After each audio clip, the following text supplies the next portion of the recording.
Hi, it's Annie again, and this will be excerpt number 4 from my new book, I Brag. And it'll also be from chapter 2, I Brag About the Viking. It's going to include the first appearance of a brag post from the Mama Gina online community. It's the first of many. Here goes. The funny thing is about those who talk big is that they typically never back it up. If there was a society of such people, Joseph would be king. Even with only days left before the paperwork was made final, he still tried to make things difficult by refusing his current employer information and home address. He told me it was none of my business, as if I cared to have this info for my own health. Even after I explained that I needed it for my attorney to fill out the judgment of divorce, and that he legally needed to provide it or else file a motion to withhold it from me, he still just said, "No, not going to give it to you," like a pouty brat on the playground. Thus, I had no choice but to have the process server go to his parents' house to serve him with the divorce papers. It was the only address I had for him. By law, he had 45 days to respond, once served. The wait was excruciating. But I was hopeful. I had a gut feeling that he would sign, uncontested, because he has always been all talk. I told my attorney this, and he wished me the best. Then one day, I got the email. My attorney stated quite simply, "I received the notarized signed affidavit from him today. He will not be contesting the divorce. Now I just need you to come in and sign this copy. I'll enter it in with the state. Congratulations." I posted this brag on the Mama Gina online community as a synopsis of how pivotal that day was for me. It's called, "My Journey to Be Free. I've reached my destination, now for a new journey to begin." I brag that I am brave. I brag that in May of 2007, I was strong enough and loved myself enough to walk away. I was married for 10 years, 2 months, and I decided to leave what was sickeningly harmful but frighteningly comfortable. I brag that I left him and began my journey to be free. New York law requires 1 year of legal separation before divorce can be filed. We agreed to terms, filed the paperwork, and said we would just wait out the year of separation, file divorce papers, and then it would be done.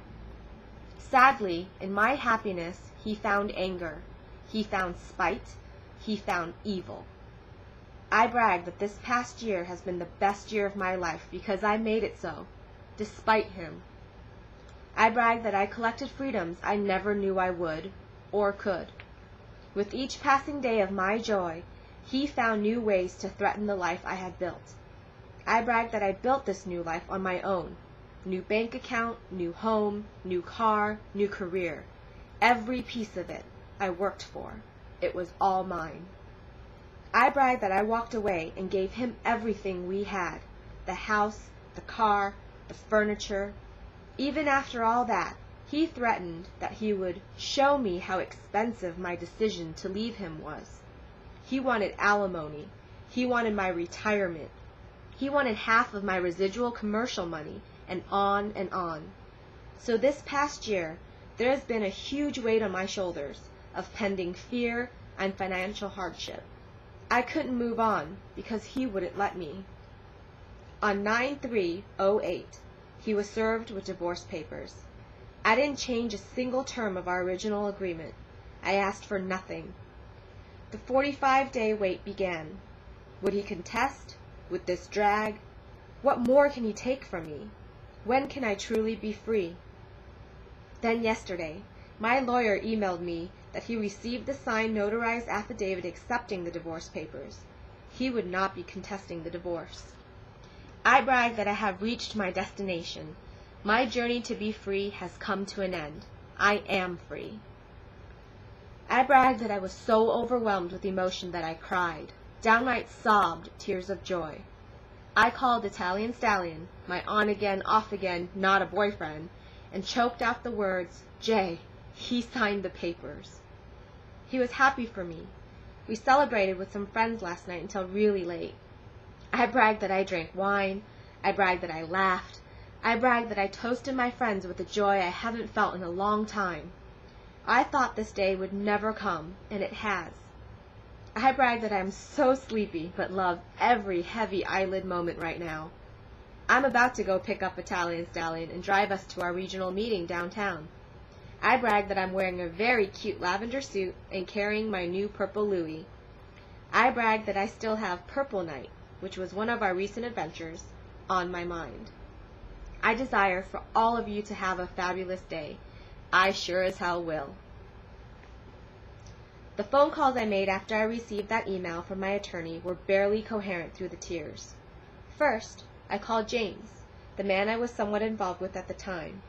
His sincere congratulations warmed me, and I laughed as he said, with his usual gusto, "Let's celebrate. Annie's going to have a few."